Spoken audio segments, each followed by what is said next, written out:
Bonjour à tous, on continue et on termine en fait ce chapitre, en tout cas en termes de cours, de partie cours, ce chapitre sur la trigonométrie partie 2. Du coup, on aura fini la trigonométrie pour l'année.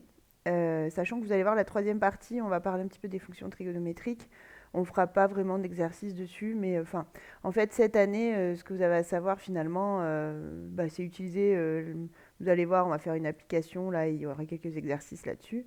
Mais sinon, vraiment sur les fonctions elles-mêmes, c'est des connaissances, quoi. C'est-à-dire savoir à quoi elles ressemblent, quelle est leur coupe représentative, etc. Donc voilà, là je me permets de le faire avec vous du coup en tuto, en vidéo, en distanciel, je sais pas comment il faut le dire. Voilà, plus aussi la petite partie qui nous manquait sur les propriétés mais qu'on a travaillé dans les exercices. Voilà, et donc ça nous permettra déjà de boucler tout ce qui est à savoir là-dessus. Et donc comme je vous disais, après, bon, il faudra compléter avec juste quelques petits exercices. Voilà, l'idée est là. Alors, donc pour tout nombre réel x, etc. Oui, alors ça, c'est des propriétés qu'on retrouve très facilement en fait quand on trace le cercle. Alors attendez, je vais peut-être le faire d'ailleurs. Je vais essayer de faire un joli cercle tant qu'à faire. Voilà. Donc l'idée, c'est que je vais replacer aussi le repère. Voilà. Donc je rappelle que sinus et cosinus vont de moins 1 à 1. Voilà, donc là j'ai moins 1, là j'ai 1, là j'ai O. Et qu'en même temps, sur le cercle, il y a aussi un repère qui permet de placer n'importe quel réel, notamment la famille des pi sur 2, des pi sur 3, des pi sur 4, des pi sur 5 et des pi sur 6. Voilà, donc en même temps, j'ai aussi un 0 ici, mais qui ne correspond pas, évidemment, au repère placé, au repère orthonormé. Bon, alors, le principe ici, c'est je place un x n'importe où. Je vais le placer là parce que, en fait, c'est souvent un x qui est dans le premier quart de cercle qu'on essaie de comparer. Mais c'est pas une obligation, mais c'est vrai que c'est souvent ça, donc je vais le faire. Waouh.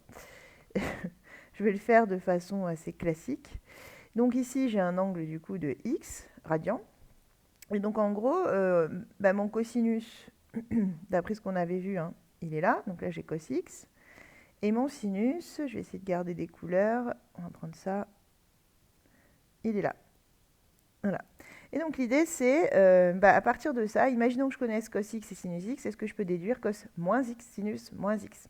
Si vous savez le placer, votre moins x, c'est pas très difficile. Moins x, normalement, vous êtes censé savoir que c'est le même, mais dans l'autre sens. Donc voilà, de là à là, je fais moins x. Ce qui veut dire qu'en termes de cosinus, en fait, je vais avoir les mêmes. Et en termes de sinus, ils vont être au contraire opposés. Ils ne sont pas non plus complètement différents. C'est-à-dire que, oui, ils n'ont pas le même sinus, mais en réalité, ils ont un sinus qui est très proche, il suffit de changer le signe. Voilà. Donc, qu'est-ce qu'on retient de tout ça? Cos de moins x, en fait, c'est pareil que cos de x. Et sinus de moins x, c'est moins sinus de x. Je prends le sinus de x et je mets un moins devant, ce qui va faire changer son signe. Après, x plus 2pi, bon ça je dirais que c'est encore plus facile, c'est-à-dire je pars de x, je rajoute 2pi, 2pi c'est un tour complet. Donc x plus 2pi, il est au même endroit en fait, il est là. Donc comme le point image est le même, forcément je vais avoir exactement le même cosinus que x et le même sinus. Ensuite x plus pi. Alors cette fois, 2pi tout à l'heure c'était un tour complet, pi c'est donc la moitié d'un tour. Donc si je fais x plus pi, en réalité je pars de x, donc je fais déjà x et puis je rajoute pi, donc un demi-tour. Je vais me retrouver diamétralement opposé ici. Donc x plus pi, on est là. Voilà, de là à là, j'ai fait x plus pi. C'est pareil que x moins pi, pour ceux qui préfèrent. Plus pi ou moins pi sont le même angle à 2 pi près. Donc ça marche aussi. Voilà. Donc du coup, en termes de cosinus et de sinus, si je reprends mes couleurs, le cosinus, vous voyez qu'il tombe là. Donc il y a une symétrie aussi, mais ils ne sont pas égaux, donc ils sont opposés. Et pour les sinus, même remarque, même constat, on a un sinus opposé. Donc du coup, si je remplis, je reprends du noir. Donc cosinus x plus pi moins cos de x. Donc en gros, tout s'oppose là. Cosinus, et sinus, pardon, x plus pi moins sinus x. Maintenant, si on fait pi moins x, alors, soit vous voyez pi moins x comme moins x plus pi. Donc vous pouvez par exemple partir de moins x ici et rajoutez pi, vous allez vous retrouver en face, en diamétralement opposé. Là. Vous pouvez faire ça. Ou bien, vous voyez ça comme pi moins x. Alors pi moins x, ça veut dire que vous partez de pi qui est ici, et vous enlevez x. Donc vous allez reculer de x. Et donc vous retrouvez là aussi, bon évidemment, ça marche bien dans les deux cas, on retrouve bien la même chose, sur ce point-là qui est diamétralement opposé à moins x, ou bien qui est symétrique à x, comme vous préférez. Donc ici, j'ai pi moins x. Alors, est-ce que j'ai une autre couleur? Oui, on prend du violet. Donc là, j'ai pi moins x.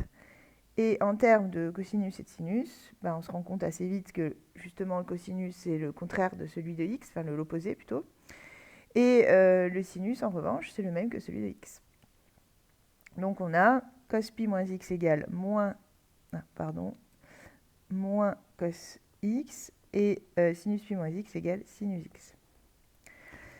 Ces formules-là, si vous avez de la place dans votre mémoire, évidemment, vous pouvez les apprendre. Hein, ce ne sera que mieux puisque vous n'aurez plus besoin de réfléchir, etc. Si vous les avez comprises une fois, je pense qu'après, vous pouvez les apprendre. Ceux qui ont peut-être moins de place dans leur mémoire, et c'est quand même le cas d'un certain nombre, hein, c'est pas évident d'apprendre. En plus, là, on peut se mélanger. Enfin, bon, vous pouvez également, à chaque fois, refaire votre cercle et les retrouver. C'est pas... Surtout que vous allez, en fait, dès que vous allez les appliquer quelques fois, ça rentre, en fait. Hein. Sans même qu'on fasse exprès de les apprendre, la plupart, on les retient. Déjà, les deux premières, je pense que pour le coup, vous pouvez les apprendre sans même aller jusqu'à du par cœur. Juste les relire, les relire, les re-relire, ça devrait rentrer. X plus 2pi, il n'y a pas besoin d'apprendre ça par cœur. Je pense que c'est assez logique. Quand on rajoute un tour, on se retrouve sur le même point, donc on ne change pas le cosinus et sinus. Les deux dernières lignes sont un peu plus difficiles à mémoriser, mais comme je vous dis, si vous avez compris comment on le trouve sur le cercle, normalement, vous pouvez les retrouver.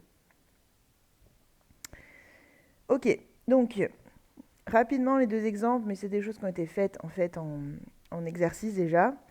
On vous demandait de calculer le cosinus. Bon, calculer c'est un grand mot. Plutôt déterminer quoi.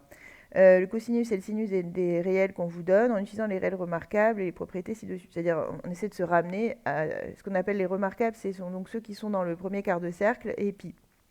Ceux qui sont dans le tableau en fait. Donc là, c'est exactement ce qu'on a fait dans les exercices. En revanche, on va peut-être juste le rédiger un tout petit peu plus en montrant, oui, c'est ça, en mettant en avant à chaque fois la propriété que ça utilise. Alors, justement, je vais prendre la règle.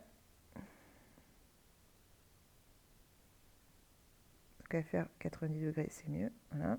Oula. Je suis en mode crayon, du coup, si j'incline trop le stylet, il me met un truc épais. Bon, c'est pas grave. Ensuite, le repère dans l'autre sens. Très bien. Alors après, je vais placer rapidement les pi sur... Là, on a besoin de quoi? Des pi sur 3, pi sur 4, pi sur 6. Voilà, la totale. Très bien. Alors, donc là, je vais récupérer les pi sur 3.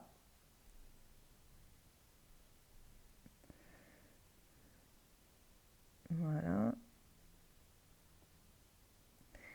Et enfin, oui, les pi sur... ouais, je vais faire tant que j'y suis, les pi sur 6.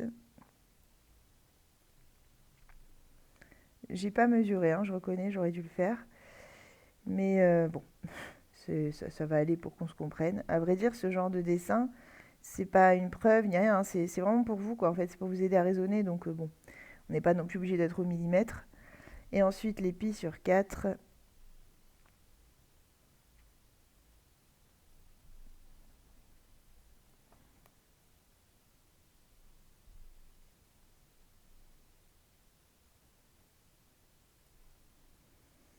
Voilà. Et je rappelle évidemment que les traits noirs, eux, font partie toutes les familles, en réalité. Donc, si jamais on compte, il faut aussi les compter. C'est les pi sur 2 et les pi. Ouais, mon dernier trait, il est un peu... Bon, c'est pas grave, mais je vais le refaire. Alors, du coup, si je place... désolé, hein, ça prend du temps, mais on y arrive. Voilà. Si je place donc les nombres qu'on m'a demandé, donc déjà, je vais tous les placer, comme ça, ce sera fait. Alors, moins pi sur 3, sachant qu'ici, j'ai pi sur 3. Et bien, moins pi sur 3, justement, il est là. Ensuite, 7 pi sur 3. Alors, sachant que 2 pi, c'est 6 pi sur 3. En fait, ça veut dire que je suis partie de 0, j'ai fait un tour complet, je fais 2 pi. Et encore une fois pi sur 3. Donc 7 pi sur 3, il se retrouve là. 5 pi sur 3, Donc justement, je ne suis pas arrivée à 6 pi sur 3 qui est 2pi, j'en ai un de moins. Donc je suis forcément ici à moins pi sur 3. Moins 9 pi sur 4. Alors, on change de famille. Enfin, 2 pi, c'est 8 pi sur 4. Hein, donc, moins 8 pi sur 4, c'est un tour complet. Et j'en enlève encore un. Donc, je me retrouve à moins pi sur 4, qui est aussi le même que moins 9 pi sur 4. 7 pi sur 6. Alors, je vais placer moins 3 pi sur 4. Donc, j'ai cette couleur. Moins 3 pi sur 4. On en fait 1, 2, 3. On est là. Moins 3 pi sur 4. Et moins 9 pi sur 4, c'est quelle couleur? C'est le rose. Non, 7 pi sur 6, pardon. Donc 7 pi sur 6, je fais déjà 6 pi sur 6, c'est pi. Donc un demi-tour. Et j'en rajoute un. Donc je me retrouve ici à 7 pi sur 6. Voilà, je les ai tous placés. Donc maintenant, je vais pouvoir en déduire des choses. Je vais écrire oui, en noir, par exemple. Alors le A. Cosinus de moins pi sur 3. Justement, comment je peux le déduire? Eh bien, on voit bien avec les traits là, hein, ils ont le même, ça a le même cosinus que pi sur 3. C'est la première formule, cos moins x égale cos x. Et cos pi sur 3, on l'a écrit dans le cours un peu plus haut, 1 demi. Sinus moins pi sur 3, on a vu qu'ils sont opposés. Et là, on le constate encore, hein, on a bien des sinus qui ont la même valeur absolue en fait, mais qui sont opposés. Donc moins sinus pi sur 3, ça fait donc moins racine de 3 sur 2. Ensuite, on avait 7 pi sur 3. 7 pi sur 3, on voit là, il est au même endroit que pi sur 3. En fait, c'est pi sur 3 plus 2pi. On a rajouté un tour. Et on a vu, quand on rajoute 2pi, ça ne change pas le cosinus. Forcément, puisque ça ne change même pas le point. Donc 1 demi, pareil pour le sinus.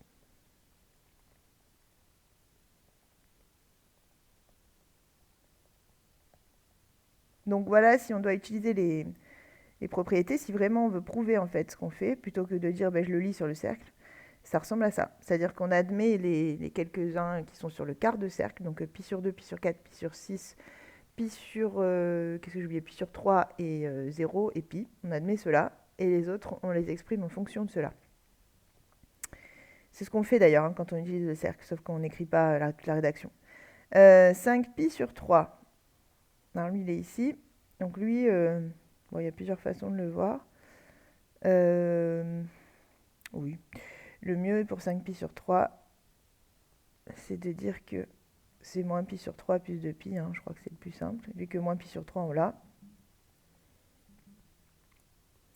Et donc, 1 demi, d'après la question A. Sinus de 5 pi sur 3, même principe. Je vais changer excusez-moi, le crayon là parce que ça ne me convient pas. Alors, voilà, on va prendre celui-là en noir.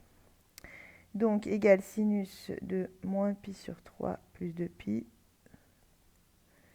égale sinus de moins pi sur 3, donc moins racine de 3 sur 2.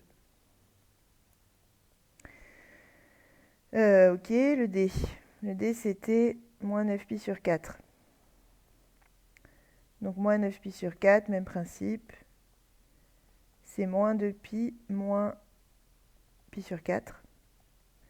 Oui, alors je ne l'ai pas écrit ça dans les propriétés. Qu'on fasse plus de pi ou moins de pi d'ailleurs, j'aurais pu mettre plus ou moins. Évidemment, ça ne change pas le cosinus, hein, c'est pareil. C'est-à-dire que le tour, on le fait dans un sens ou dans l'autre. Donc là, on se retrouve avec le cosinus de moins pi sur 4, qui lui-même est égal au cosinus de pi sur 4. Et donc, racine de 2 sur 2. Pour le sinus, même idée. Je fais sinus de moins 2pi moins pi sur 4. Donc, sinus de moins pi sur 4. Donc, moins sinus pi sur 4. Vous voyez, là, j'utilise toutes les formules. Moins racine de 2 sur 2. On est d'accord que graphiquement, vous l'auriez trouvé. Hein, moins 9 pi sur 4, il est là. Bon, c'est assez vite vu que c'est le même que moins pi sur 4. Et donc, bon, voilà. Mais si on doit démontrer, sans forcément dire je vois sur le cercle que, ça ressemble à ça. Voilà. Parce que vous voyez qu'en fait, à chaque fois, là, je me ramène à pi sur 3, pi sur 3, pi sur 3. Bon, là, exceptionnellement, je ne l'ai pas fait parce que moins pi sur 3, on l'avait fait dans la question A, donc je n'ai pas eu besoin. Pi sur 4, etc. J'essaie de me ramener donc à ceux qui sont admis. Après, le E. Alors, cosinus 7 pi sur 6. 7 pi sur 6, c'est 6 pi sur 6 plus pi sur 6. Donc, c'est pi plus pi sur 6. Donc, on a vu cos pi plus x. ça fait moins cos x, donc moins cos pi sur 6. Et donc moins racine de 3 sur 2. Ensuite, sinus de 7pi sur 6. Ça fait sinus de pi plus pi sur 6. Autrement dit, moins sinus de pi sur 6. Puisque là aussi, sinus pi plus x, on a vu, c'est moins sinus x. Et donc moins 1,5. Et là aussi, on peut le vérifier sur le dessin, 7pi sur 6, il est là. Donc en effet, ce sont les mêmes cosinus et sinus que pi sur 6 qui est ici, mais en opposé, donc avec des moins. Après, moins 3pi sur 4.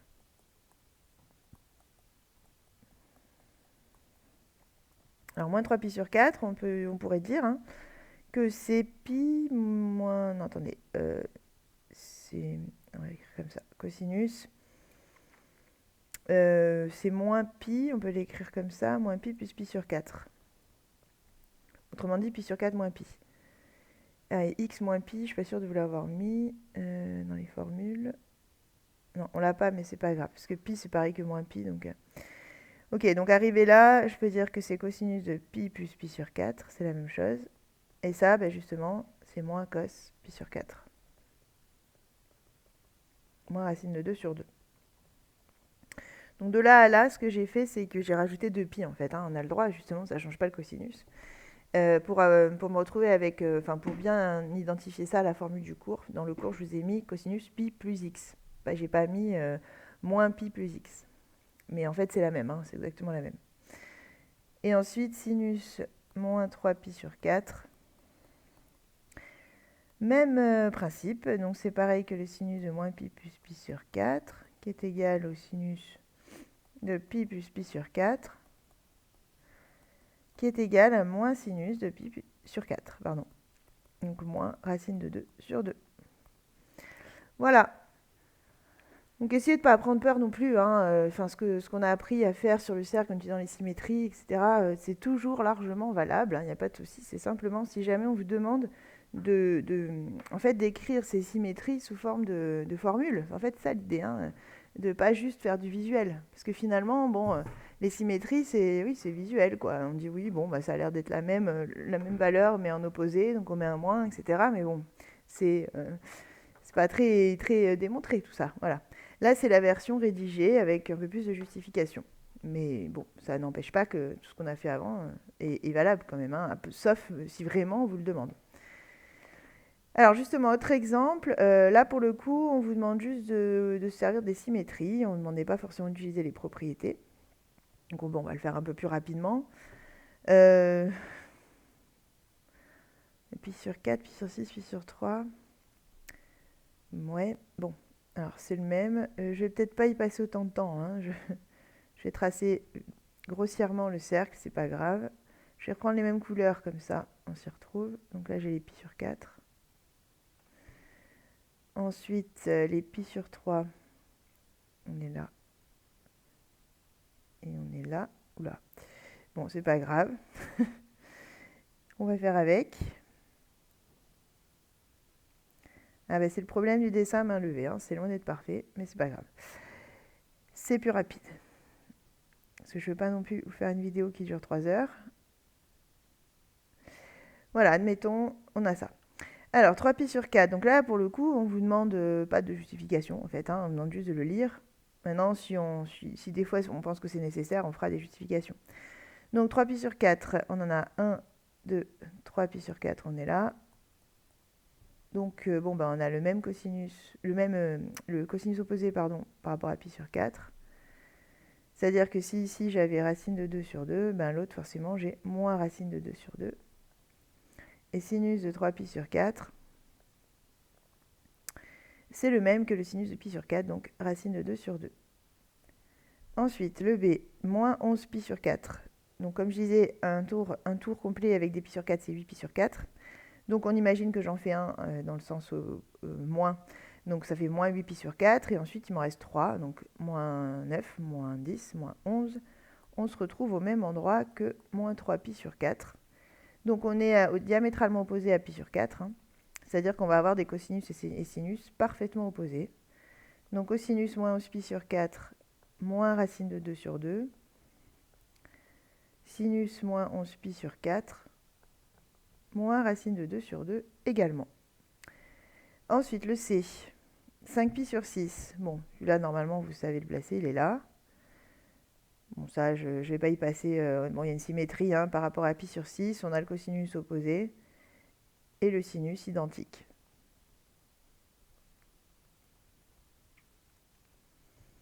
Ensuite, le D c'était moins 17 pi sur 6. Alors, moins 17 pi sur 6. Donc justement, si je fais un tour, je suis à moins 8. Si je fais encore un tour, je suis à moins 16. Non, pardon, on est sur 6. Si je fais un tour, donc je suis à moins 12, pardon. Donc moins 2 pi, je fais moins 12 pi sur 6 et il m'en reste moins 5. Donc je me retrouve ici au même endroit que moins 5 pi sur 6. Donc moins 17 pi sur 6. Là, on peut peut-être le rédiger, celui-là. Cosinus moins 17 pi sur 6. C'est, sachant que moins 17 pi sur 6, c'est moins 2 pi moins 5 pi sur 6. Ben, en fait, c'est le même que le cosinus de moins 5 pi sur 6. Qui lui-même, c'est en fait cosinus de moins pi plus pi sur 6, qui est le même que pi plus pi sur 6. Hein, toujours pareil. Donc moins cos pi sur 6, c'est-à-dire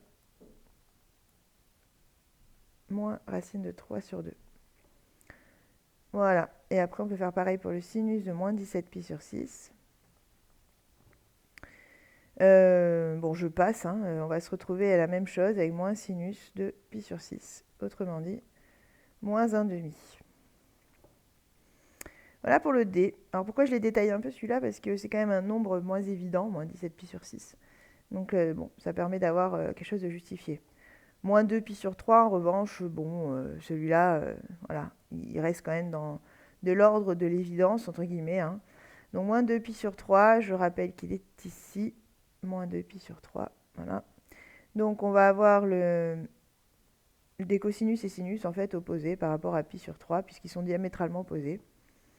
Donc on est à moins, je peux l'écrire hein, d'ailleurs, moins cos pi sur 3, qui vaut donc moins 1,5. Et le sinus, on est à moins sinus pi sur 3, qui vaut du coup moins racine de 3 sur 2.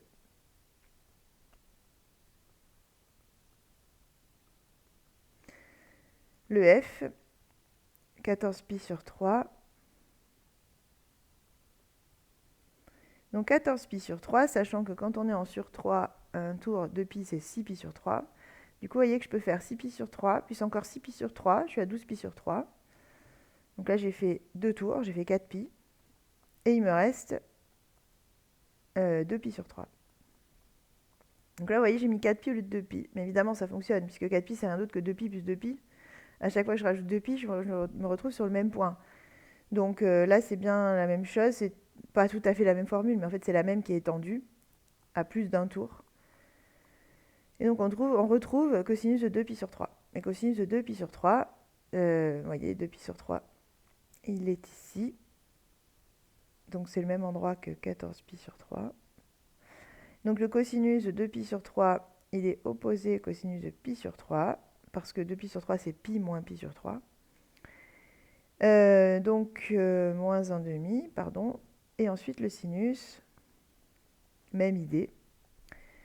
Voilà, je me retrouve avec sinus, donc je passe l'étape, sinus de 2 pi sur 3 qui est moins sinus, non pardon, qui est le même que le sinus de pi sur 3, c'est-à-dire racine de 3 sur 2.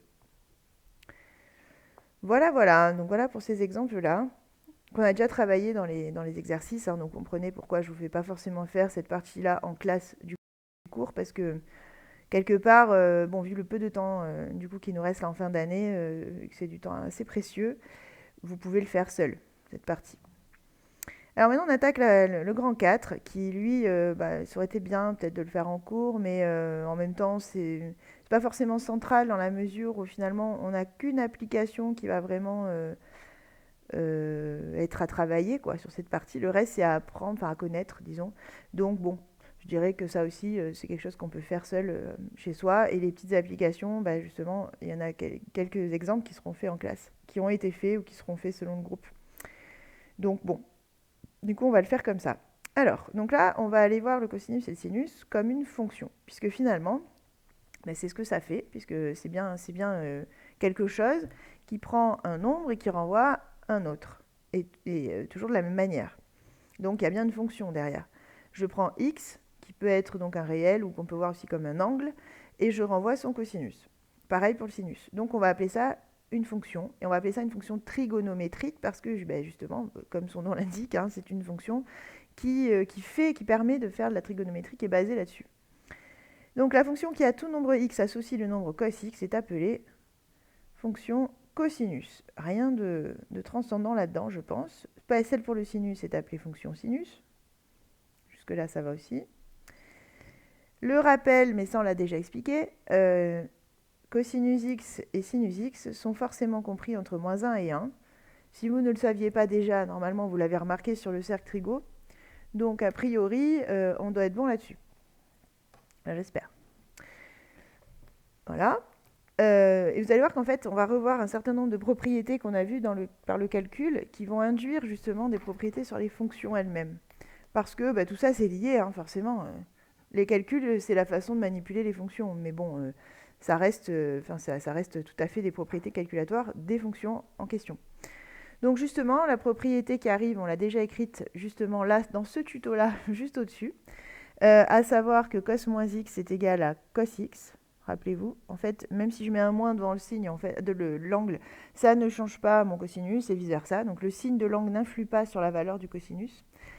Et quand l'image de moins x et l'image de x sont les mêmes, c'est-à-dire qu'il y a une certaine symétrie par rapport à ça, on dit que la fonction cosinus, elle est paire. Normalement, c'est un mot que vous avez dû voir en seconde. De façon générale, en fait, quand vous avez une fonction...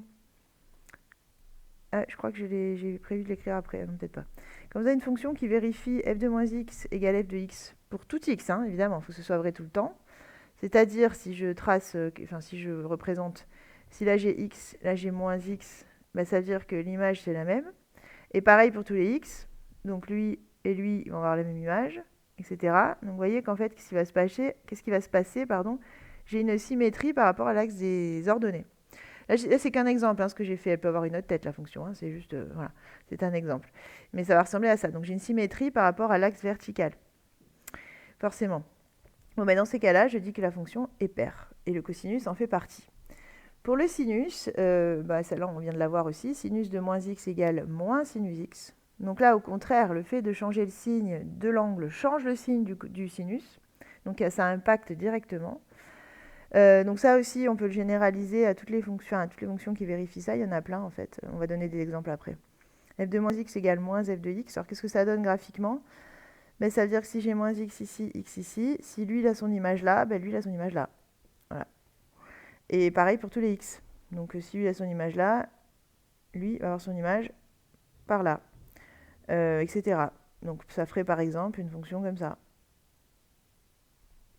Et donc on observe une certaine symétrie aussi, mais cette fois-ci, c'est une symétrie centrale par rapport à l'origine. Donc elle est plus difficile à voir, mais bon, ça se voit encore quand même. Et donc ça, c'est ce qu'on appelle une fonction impaire. Donc sinus est impair, alors que cosinus, lui, est pair. Donc justement, je vous demandais de donner d'autres fonctions paires et d'autres fonctions impaires. Alors des paires, parmi celles que vous connaissez, il y en a. Il y a par exemple la fonction carré. Mais vous avez plein de fonctions de second degré en fait, qui sont paires aussi. Il suffit qu'il n'y ait pas d'x. Donc par exemple, si je prends la fonction qui a x associe 2x carré moins 5, ça va être une fonction paire. Parce que, vous voyez, on voit bien que comme il y a un carré, que je mette x ou moins x, en fait l'image sera la même. Et donc j'ai bien f de x égale f de moins x. Et donc ça va être des fonctions dont les courbes représentatives seront symétriques par rapport à l'axe des ordonnées, par rapport à l'axe vertical. Mais il y en a d'autres. Il y a la fonction valeur absolue aussi. Alors on ne l'a pas tracée, nous, celle-là, mais bon, donc je ne l'écris pas, mais c'est une fonction qui est paire aussi, on en a déjà parlé. Celle qui fait l'angle, qui fait une espèce de pointe avec un angle. On en avait parlé pour la dérivation, notamment, bon, je peux l'écrire quand même, allez. La fonction qui a x associe valeur absolue de x. Est-ce qu'on en a d'autres ? Il y en a qui m'échappent, je pense. Là, comme ça. Bon, après, toutes les puissances paires, en fait, hein. On avait la fonction carré, donc c'est qui a x associe x carré, mais x puissance 4, c'est pareil, x puissance 6, x puissance 8, etc. Bon, ça en fait pas mal déjà. Mais il y en a plein, hein. Je peux prendre aussi 1 sur x carré. Celle-là, elle n'a pas de nom particulier, mais Ça marche aussi, puisque bah, pareil, quand je vais remplacer x par moins x, ça donne bien la même chose, etc. Bon, je passe. Et ensuite, les impairs. Là, vous en connaissez plusieurs aussi, plein même, je dirais. Toutes les fonctions linéaires, notamment, celles qui passent par l'origine, les droites, enfin celles qui sont représentées par des droites passant par l'origine, elles ont toute cette propriété de symétrie par rapport à l'origine, justement. Et donc, en effet, bah, quand vous remplacez x par moins x, vous retrouvez l'opposé de ce que vous aviez au départ. Donc, les fonctions linéaires, c'est-à-dire... Attendez, je vais l'écrire. Les fonctions linéaires. Donc, celle qui a x associe à x. On n'a pas de b. Sinon, c'est une fonction affine. Les fonctions affines, je le précise quand même, contiennent les fonctions linéaires. Les fonctions linéaires sont des fonctions affines, mais des fonctions affines particulières, où le b vaut 0, ou bien le p, selon comment vous appelez ça. Donc ensuite, on avait aussi la fonction cube, donc celle qui a x associe x au cube. Pour ceux qui ne l'ont pas vu l'année dernière, parce que peut-être vous n'avez pas eu le temps, voilà, ça ressemble à ça. Donc pareil, on a cette propriété de symétrie par rapport à l'origine. Et on le voit dans le calcul, en fait, quand je fais moins x au cube, le moins, il est répété 3 fois, donc en fait, moins fois moins fois moins, ça fait moins. Donc je peux enlever les parenthèses et écrire ça comme moins x au cube. C'est-à-dire que là, j'avais f de moins x, et je me retrouve avec moins f de x, puisque f de x, c'est x au cube. Donc en effet, hein, la fonction cube quoi, est impaire. Après, on avait aussi la fonction inverse, un x, qui a x associé 1 sur x. Même principe, quand je remplace x par moins x, évidemment, j'ai changé le signe global, sans changer la valeur, mais juste le signe. Voilà. Donc, elle est impaire, bon, etc. Hein, il y en a plein. Je passe pour les détails, mais après, évidemment, oui, j'en ai encore une. Qu'est-ce qu'on peut prendre? X au cube plus x, par exemple. Voilà. Celle-là, elle est un peu moins connue, mais même principe. Si vous remplacez x par moins x, ça va changer le signe du tout, sans changer les valeurs. Bon, etc., etc. Alors, interprétation graphique, ben, ça je l'ai dit. La courbe d'une fonction paire est symétrique par rapport à l'axe des ordonnées.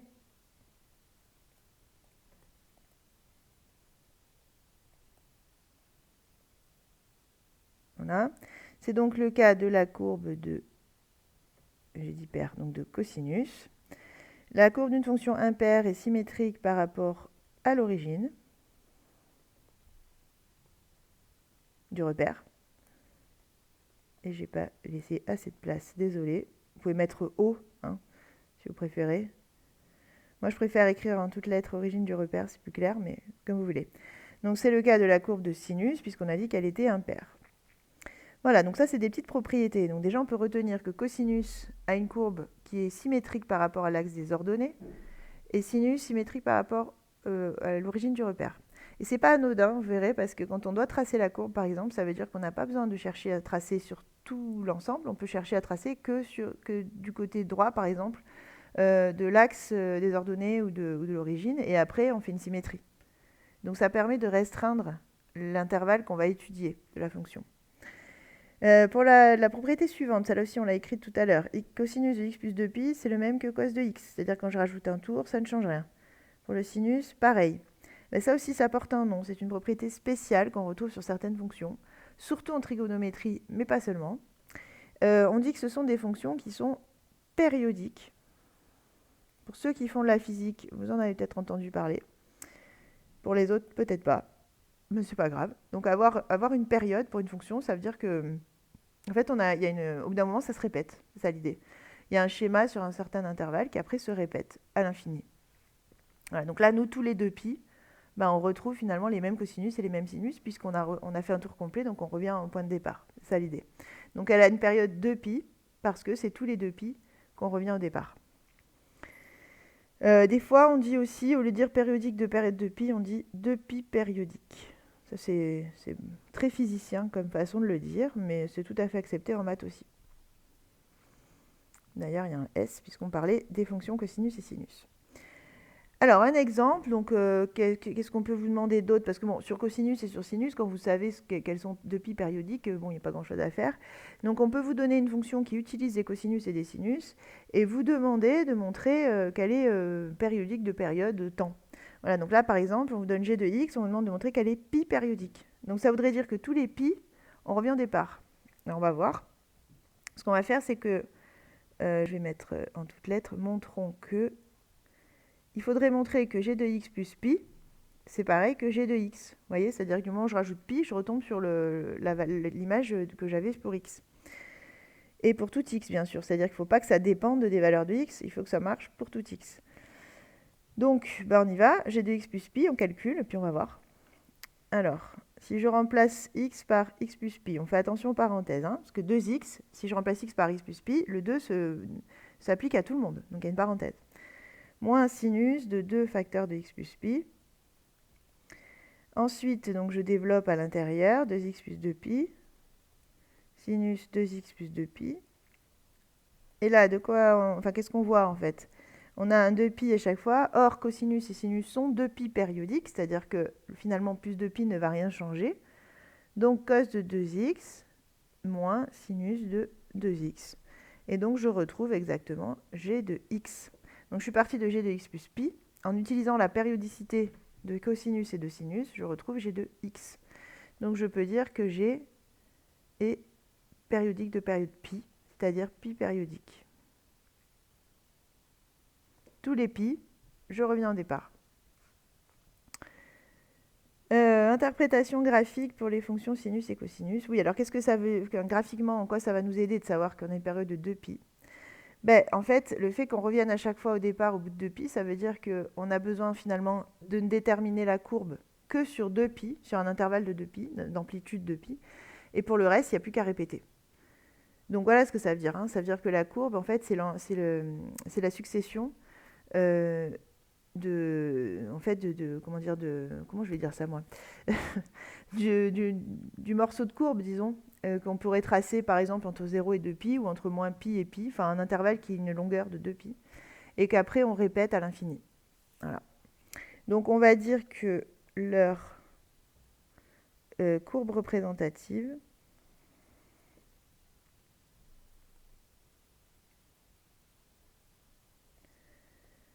sont constituées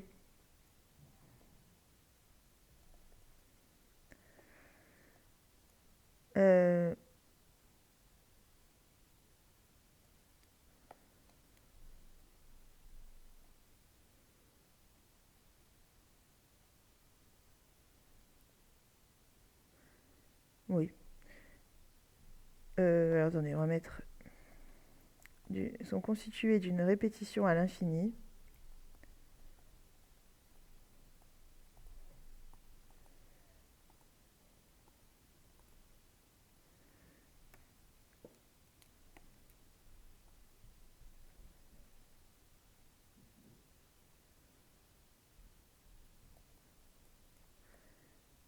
du morceau de courbe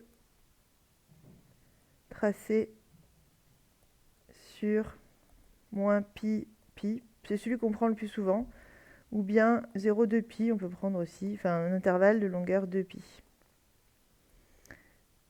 Ou bien 0,2 pi, ou bien, je vais l'écrire, tout autre intervalle de longueur 2 pi. Voilà. Et ça, c'est précieux. Alors, attendez, je finis d'écrire, de longueur 2 pi. Ça, c'est précieux parce que du coup, je ne vais pas avoir besoin de tracer sur tout l'intervalle. Si l'intervalle est grand, par exemple, je vais vraiment tracer, je vais cibler sur un intervalle petit, qui va être finalement assez rapide à traiter. Et après, je n'aurai plus qu'à prolonger par symétrie ou par répétition. Voilà. Donc justement, on va terminer, il ne reste plus grand-chose. Donc là, je vais juste rappeler les valeurs pour qu'on les ait sous les yeux. Là, ce qu'on va faire, justement, hein, maintenant qu'on a... En fait, ce qu'on a fait là, avec les deux propriétés précédentes, c'est qu'on a réduit l'intervalle d'étude pour vraiment avoir le moins possible à faire. Et donc là, je vais juste rappeler des valeurs entre 0 et pi. Alors pourquoi je prends 0 pi? Parce que là, on vient de dire qu'on peut se restreindre à moins pi, pi. Mais avec la symétrie qu'on a vue tout à l'heure sur la parité et l'imparité, donc le fait qu'elle soit paire ou impaire, je peux encore couper en deux, puisque par rapport à 0, juste ce qui est à droite me suffit, j'aurai le reste par symétrie. Donc ça, je ne sais pas si je vous l'écris ou... Non, c'est pas la peine. Je l'ai dit, je pense que vous avez compris l'idée. Donc, je réécris toutes les valeurs. Pi sur 6, donc... je vais les écrire dans ce sens-là. 0.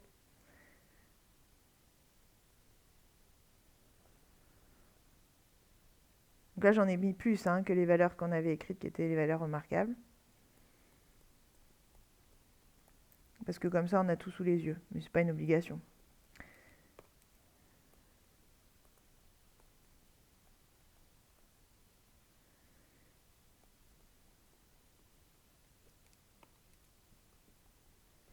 Voilà.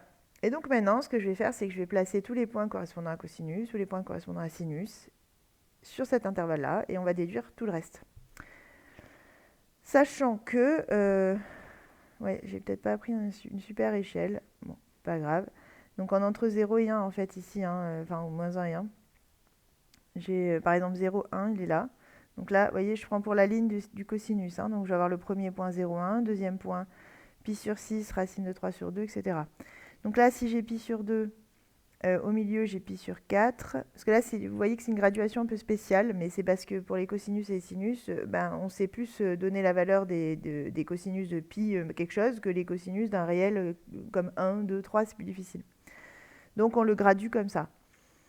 Ensuite, donc si je veux pi sur 6, c'est le tiers de pi sur 2. Donc je suis par là. Et pi sur 3, je suis par là. Voilà. On est dans un mouchoir de poche. Donc pi sur 6, racine de 3 sur 2. Alors juste, je vais voir combien ça fait, histoire de ne pas le mettre quand même au hasard. Ça serait pas mal. Racine de 3 sur 2, ça fait 0,87. Ok. Sachant que là j'ai 0,5, donc 0,87. Racine de 2 sur 2.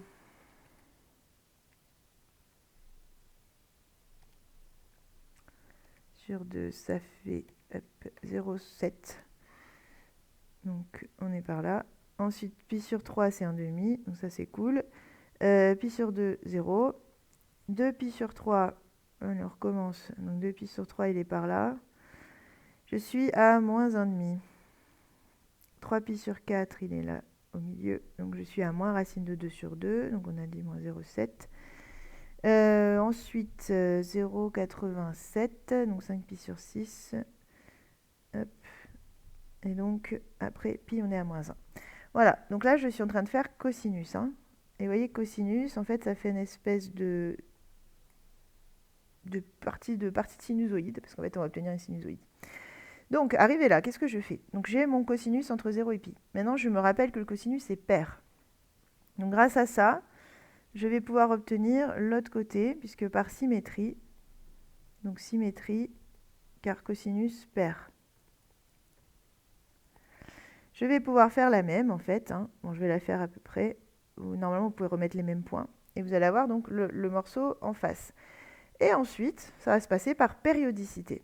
Donc justement, le reste, je vais prendre encore une autre couleur. Vous voyez, de là à là, il y a 2 pi. Et en fait, tous les 2 pi, je vais me retrouver avec le même motif. Voilà, donc là, j'ai la périodicité qui entre en jeu.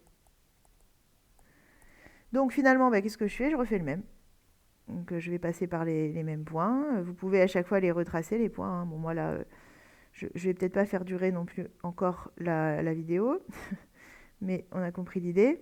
Et évidemment, pareil de l'autre côté. Donc là, pareil, on va voir sur une période de 2 pi, on va retrouver notre courbe. Donc si j'essaie de m'appliquer, ça donne quelque chose comme ça. Oui, bon. L'application, elle n'est pas géniale. Voilà, ça y est. Bon, ça va. Donc ça, c'est cosinus.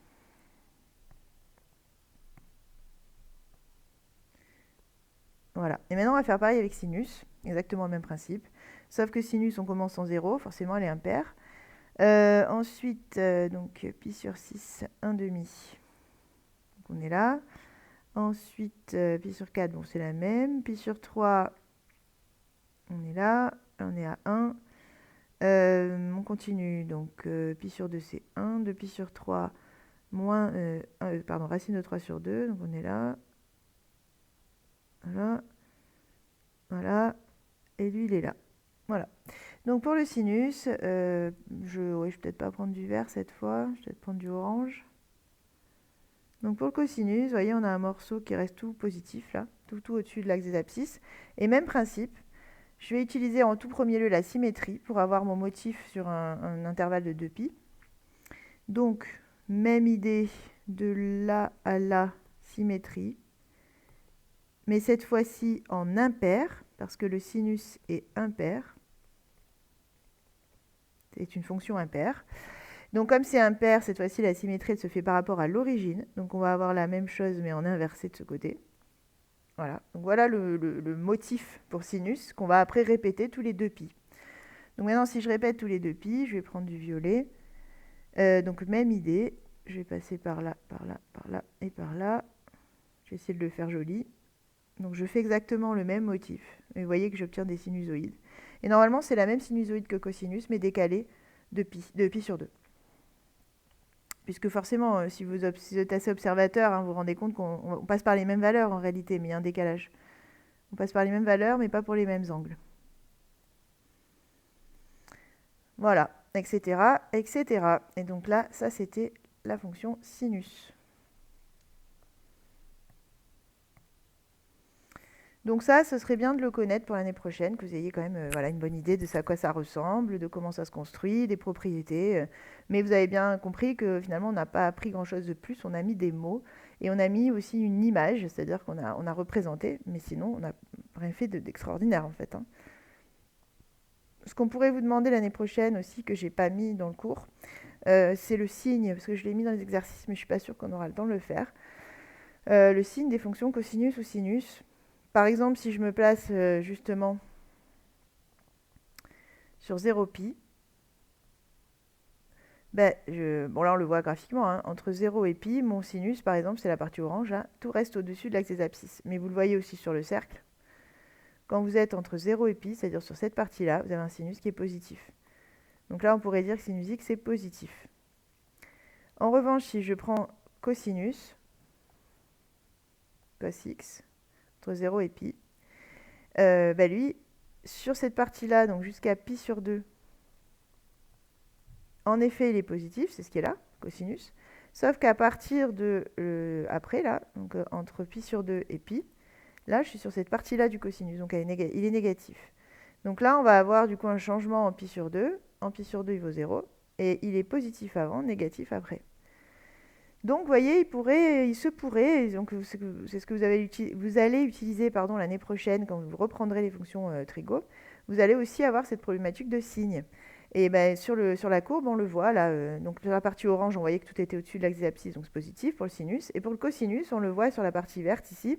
En effet, entre 0 et π sur 2, on est au-dessus de l'axe des abscisses, donc plus. Et entre π sur 2 et π, on est en dessous, donc moins. Donc c'est bien ce qu'on a trouvé dans le tableau. Alors après, on pourrait vous demander le signe entre moins 2π et 2π. Enfin bon, il peut y avoir plein de variantes plus compliquées, bien sûr. Mais le principe reste le même. C'est juste qu'après, il ne faut pas se perdre. C'est tout.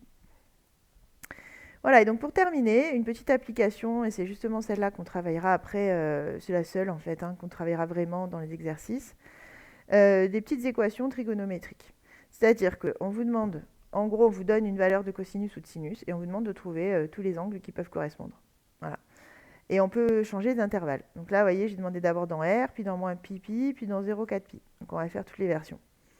Alors quand c'est comme ça, là j'ai cos x égale 1,5. Premier réflexe, vous essayez d'écrire la valeur qu'on vous a demandé, le 1,5 ici, comme un cosinus. Parce qu'il faut bien avoir cos égale cos, si vous voulez faire quelque chose de facile. Après, quand on a cos égale sin, on peut s'en sortir. Mais c'est un peu plus tordu, parce que ça fait appel à d'ailleurs une formule qui n'est pas encore au programme en première. Donc voilà. Cette année, normalement, vous aurez des choses comme ça. Et enfin, ce qu'on attend de vous, en tout cas, ce sera des choses comme ça. Et donc, vous écrivez le 1,5 comme un cosinus. 1,5, c'est cosinus de qui ? Par exemple, pi sur 3. On aurait pu prendre moins pi sur 3 aussi. Bon, peu importe, pi sur 3. Et donc, arrivé là, vous pouvez visualiser un petit peu ce qui se passe. C'est-à-dire que, ok, cosinus, c'est 1,5. J'ai pi sur 3. Très bien. Mais en effet, ça aurait pu être celui qui est en face, moins pi sur 3. Puisque justement, cos x et cos moins x, ce sont les mêmes, ce qu'on vient d'expliquer juste avant. Bon, donc du coup, finalement, les deux points, là je parle des points, pas des valeurs, pas des réels. Les deux points qui correspondent, il n'y en a que deux, et c'est celui qui correspond à pi sur 3, celui qui correspond à moins pi sur 3. Très bien.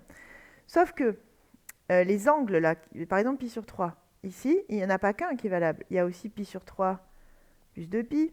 Il y a aussi pi sur 3 moins 2pi. Il y a aussi pi sur 3, je ne sais pas moi, si je rajoute 4 tours, donc je peux faire 4 fois 2pi, donc 8pi, etc. Il y en a une infinité en réalité. Sauf qu'il y en a une infinité si on se place sur R, c'est-à-dire si on les accepte toutes. Alors là, justement, la première réponse que vous demandez, c'était de toutes les données. Quand on vous dit dans R, on les veut toutes. Donc là, qu'est-ce que vous allez devoir dire? Alors sur R, vous allez dire, ok, x il vaut soit pi sur 3, soit moins pi sur 3.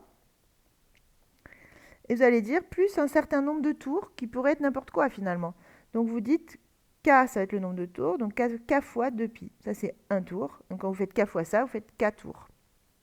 En précisant bien que k est entier, parce que vous ne pouvez pas non plus rajouter la moitié de 2pi, ça n'a plus de sens. Il faut rajouter des 2pi complets. Et là, pareil, sauf qu'on va mettre k', parce que ce n'est pas forcément le même nombre de tours. Voilà. Entier positif ou négatif, entier relatif.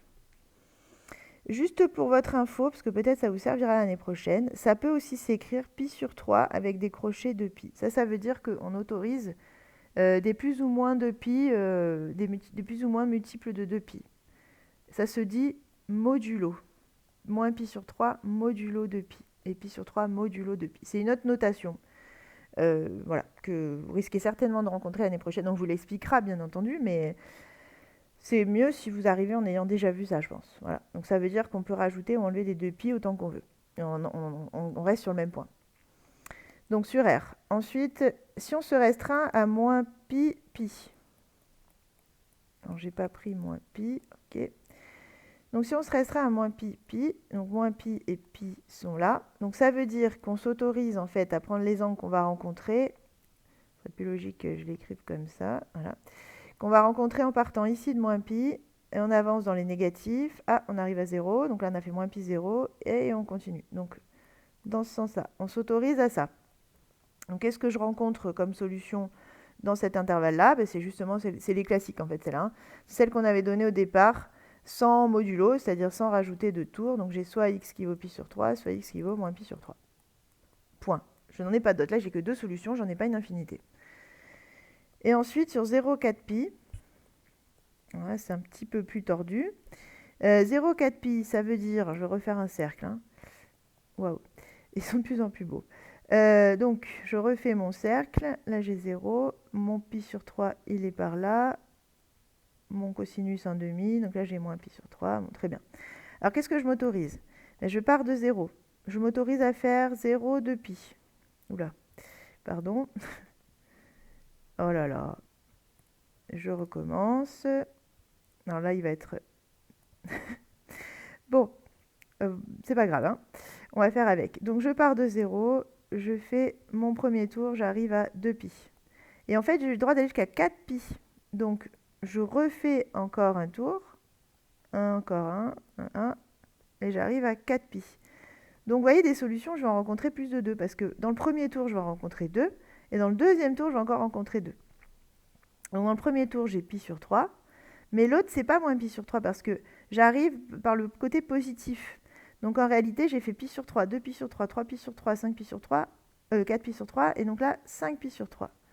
Donc, j'ai pi sur 3, 5 pi sur 3. Et je continue. Là, je suis à 6 pi sur 3. Ah, 7 pi sur 3. Il est bon aussi. Et je continue. Et donc là, j'arrive à, sachant que 2 tours, c'est 12 pi sur 3. Donc, j'arrive à 11 pi sur 3. Voilà, donc j'ai ces 4 solutions en fait. Je peux l'écrire avec S égale d'ailleurs. C'est vrai qu'ici, je ne l'ai pas fait. On peut le faire partout, le S égale. Ici, il n'y en avait donc que 2. Et là, j'ai pi sur 3, si je les écris dans l'ordre. 5 pi sur 3, 7 pi sur 3, 11 pi sur 3. Voilà, bon, ça c'est le plus tordu quand on vous demande un intervalle comme ça qui n'est pas classique. En général, on vous demande soit moins pi, pi, soit 0, 2 pi, soit r. Et voilà, quand vous avez un prof un peu plus tordu comme moi, parfois on vous demande du 0,4 pi, enfin d'autres types d'intervalles. Mais le principe reste le même, il faut juste comprendre comment on lit les solutions. Voilà, donc voilà pour la fin du cours. Maintenant, je vous invite à aller écouter, parce que, enfin surtout pour ceux, parce qu'il y a un groupe avec lequel j'ai fait, mais pour le groupe avec lequel je n'ai pas fait, pour que vous puissiez bien suivre du coup la séance qu'on va faire quand on se voit là. Donc la correction des petits exercices, le B, le C du 8, le 10 et le 20, pour être bien d'aplomb et pouvoir suivre la toute fin qu'on va aborder donc en classe. Voilà, bon ben, j'espère que c'est à peu près clair, que vous allez retenir des choses pour l'année prochaine sur tout ça. Et bon, ben, merci de votre écoute. À très bientôt.